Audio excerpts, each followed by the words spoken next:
it's quite astonishing. If you focus very much on service and doing the right thing, then other things come into place. Welcome to Unstoppable Podcast with Harry Sardinas, inspiring conversations with influential millionaires, investors, thought leaders, entrepreneurs who are making a massive difference with their innovative products and services, and sharing the challenges and wisdom of how they sold their first million. But then, Jim, because from this broadcast, we want all the entrepreneurs to be wealthy, but also we want it to be healthy and we want it to be happy. And let's face it, you see, only 2% of the population go through with what we have been go through. Yeah, the level of responsibility and stress and problems that the entrepreneur have to deal is completely different. What the rest of the people have, right? Sometimes it's different for even people in our own environment to understand what we're going through. Yeah, because when we are responsible, we're not responsible only for one job. To do it properly, we are responsible for the people that do the job. We're responsible for the family, because some of them only have this job to support the family, and your company had to provide that profit so you can pay those salaries so this entire family can eat. And on top of that, the market change, COVID come, you have disruption in the market. So all this pressure generate negative emotions. And again, if these negative emotions are not dealt with, it can becomes a physical emotion, a physical pain. This emotional pain conveyed into physical pain. People can have heart attack. People can get depressed. People can commit suicide. For me, for example, Jim, going for a walk is very good. My girlfriend, she likes to swim. Yeah. For me, going for a walk in the morning, I walk a lot, and it helped me a lot to clear my mind, to what we call it, release these negative emotions, so you're back again empowered to deal with the business challenges. So what ways do you have to or when do you find out? Because all these negative emotions, we have them when we start our first business. When you have your first client, when you have the business, nobody knows you. You're trying to find your first client. They want to pay you cheap. You doesn't have any money. You want to find your supply. You want to charge a lot of money. Then you cannot handle the operation. You need to wear all the hats. And again, it's so unfair things. And you work. This, we all have been through this. So at which point in your life you find out that, hey, I have to take care of my mental health. I have to be aware that if I don't have energy and if I'm not healthy, I won't be able to operate full capacity to build what I'm building. So when do you realize that this was important, and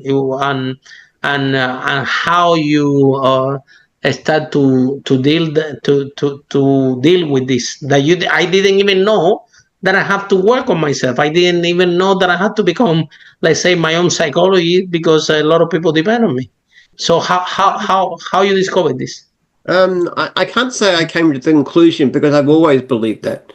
When I was 14 years old, wow, we did a study in my school. We measured pulse rates, and I found that my pulse rate was one of the fastest of any of the kids in that class at the age of 14. So I decided this wasn't a good idea. So I started jogging. Now this is we're talking about in the 1960s, when it was unknown. Somebody running through the street said, "What are you, a nutcase?" So I started jogging, running, playing squash, started looking after my health. And then when I got older, I always took care of my diet. I have an aim to be 22 BMI, which is for me 66 kilos given my height. So I aim always to maintain a proper weight. I've never been overweight. I've never failed to have exercise. So even when the pressure in the business was there, when you don't have time, when you want to wear the hats, how you find time for yourself? You find time for the things that are most important, Harry. That's all I can say. And I've never felt that money was the most important thing. It just can't be. Money it's useful. You've got to keep an eye on it. But you can't ever put money at the center. You can't say, it's in a sense, when you talk about making your first million, it can't be your first goal. Your first goal, emotionally speaking, should be, how can I make my customers amazingly happy? And as a franchisor, my first goal is always, how can I make my franchisees happy? Let me give you two examples, okay? I get a notice from I get a message from my CFO that I unexpectedly owe $2 million in tax. All right? This kind of thing happens, and all right? And I'm running a bit close to the water, so $2 million in tax. And then I get a phone call from one of my franchisees, one of my 5,500 franchisees, who says, Jim, it's really gone badly for me. I look like I'm going to have to give it away. Now, what do you think upsets me the most? The $2 million tax bill or the guy who's failing? I tell you, by a country mile, it's the guy who's failing. I look at it and I say, Absolutely. What could I have done different? How can we improve? Why did this happen? Did we select wrong? Did we train wrong? Did we support wrong? What's the reason for it? Emotionally speaking, I'm far more driven by that kind of thing than I'm by the bottom line. And it's quite astonishing. If you focus very much on service and doing the right thing, then other things come into place. I think the mistake people often make is they put the money first. They say, I've got to work more hours. No, what's the right thing to do? It's never right to neglect your family. It's never right to neglect your children. It doesn't matter. Now, maybe I'll make more money. Maybe I'll like this. As I said to you before, I find that doing the right thing, even exercising, does actually work out better, but it's still the right thing to do. You really... Absolutely. Look after your health is the right thing to do. Yeah. Look after your family. Look after what's important to you. What are your basic goals in life? If it's all just about making more money so I can have a more impressive business than somebody else, well, that's nothing. You know, you look at these charts of who's richest by who, and I don't care. I have things that are important. Neither do I. I'm writing a book right now about the birth rate crisis, about why fertility is going down. You know, honestly, tell you, as much as my attention is going into that as in my business, why? Because it's important. Something like 90% of my disposable income goes to scientific research, a project we're running. Wow. And through a university and into problems of mental health and so forth. These are important to me. It's not, money is never the first thing. It's what you can do with it, what you can live with it. And I have a fantastic life. I don't get stressed on the whole. I have bad times, like when I hear something like a bad franchisee go, and sometimes money's a little bit tight and you can't do the things you want to do. But all of the time, I'm a very happy man. I don't think there's a happier man on the face of the earth. I've got a wonderful business that I enjoy, a sense of meaning. I've got an amazing wife that I absolutely adore. She's just the best you could have. I couldn't believe how blessed I am to have Lee as my wife. I've got great church. I've got connections within the church. I've got relations with my kids. We just arranged to have dinner with them on Friday and stuff. I've got a great life. So Jim, money can't be number one, Harry. Money can't be number one. Absolutely. You only talk to me because I'm rich, but the fact of the matter is it's never the most important thing. It's a nice 100%. 100%. And time I hear stories, living, like you said, with your friend that's a lot of wealthy and commit suicide. And this is this. I think that when the priorities are not in order, and we realize exactly, at some point in my life, I was thinking, what the whole point of doing all this, right? What I really want to do, what kind of impact I'm going to create. One of the reasons that we do this podcast, absolutely, is just to put some voice out there for the entrepreneurs, for people that are building businesses that are having hard time. So to give a sense of hope that there is a light at the end of the tunnel. But also, we want all the entrepreneurs from this podcast. We believe that all entrepreneurs should be happy, wealthy, and healthy. And these three things are the core values that we are broadcasting in this podcast. And I think that, everybody, I ask about the first million because unfortunately, this is what drives more attention, and everybody wants to know that and is poking into them. They're not going to listen to you, Harry, because But you tell they're them how to missing the become point. poor. But it's But very I'd good. still say, can I just say something? Yes, if you've got a choice, happy, healthy, and wealthy, if you're going to drop one of them, drop the wealthy. If you can be happy, healthy, You don't need meaningful, exactly. How much do we purposeful really life. need? Yeah, how much do you need? How much difference does it make, honestly speaking? I mean, Yeah. really, you know what they've found from research on happiness? And I know you're talking about money, but I'm talking about happiness.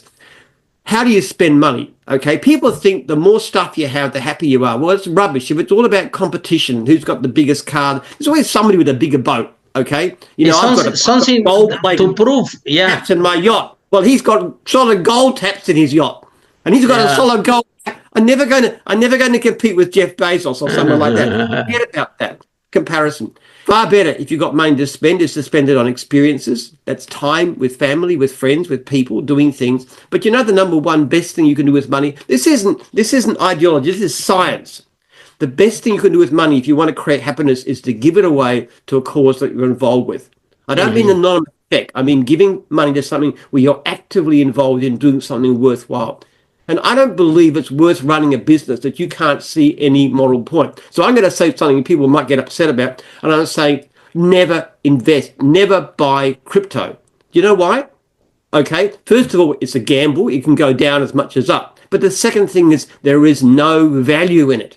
You're not helping anybody. If you have a business that you provide employment, you provide good service to the public, that's worth doing. Do something worthwhile with your life. Don't just speculate on buying something because somebody will pay more. That is a garbage business and a garbage life, in my view.